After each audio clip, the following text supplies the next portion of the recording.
ඇවිදින්න බැරි දරුවෙක් ඉන්නවා නම් දන්න කියන තැනකවත් මේ වීඩියෝ එක පෙන්වන්න. ලංකාවේ හදනවා අපි විශේෂ වෝකර් වර්ග කීපයක් මේ ළමයිව ඇවිද්දා. I've come so far away from home. There's no way I'm turning back now. සමහර දරුවෝ ඉන්නවා ඉන කොටස බැලන්ස් නැහැ. එතකොට අපි එයාට වෙනම හිප් සපෝට් එකක් දීලා ඉනට සපෝට් එකක් දීලා තමයි ඇවිද්දවන්නේ. ෆෝරම් සපෝට් එකකුත් දීලා ඉනට සපෝට් එකකුත් දීලාත් ඇවිද්දවන්න බැරි දරුවෝ ඉන්නවා. ඒ දරුවන්ට අපි පාවිච්චි කරන්නේ බොඩි වේට් සපෝට් එක කියන උපකරණය. දැන් මේකෙදි ළමයා එල්ලලා තමයි ඇවිද්දවන්නේ. එතකොට අපිට අවශ්‍ය බර ප්‍රමාණය එයාගේ කකුල් වලට දෙන්න පුළුවන්.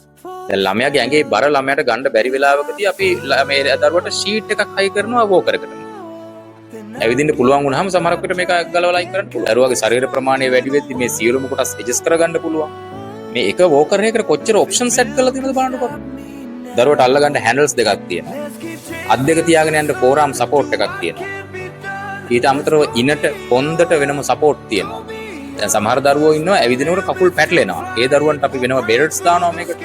ඊට අමතරව එළියේ අරන් යන්න පුළුවන් විදිහට රෝද දාලා තමයි හදලා තින්නේ අපි ලංකාවේ පරිසරයට ගැලපෙන විදිහට. දැන් අපි දරුවන්ට මේ උපකරණ හදන්නේ ඒ දරුවාගේ ආබාධ තත්ත්වය සහ මේ උපකරණ පිළිබඳව හරිම විද්‍යාත්මක දැනුමක් සහිතව තමයි. ප්‍රශ්නේ තියෙන්නේ ලංකාවේ මේවා හදනවා කියලා මිනිස්සු දන්නේ නැහැ. දැන් ඔබ දන්න දැනක කවුරු හරි දරුවෙක් ඉන්නවා නම් ඇවිදින්න බැරි මේ වීඩියෝ එක පෙන්වන්න. ඒක ලොකු දෙයක් එදෙමෝපියන්.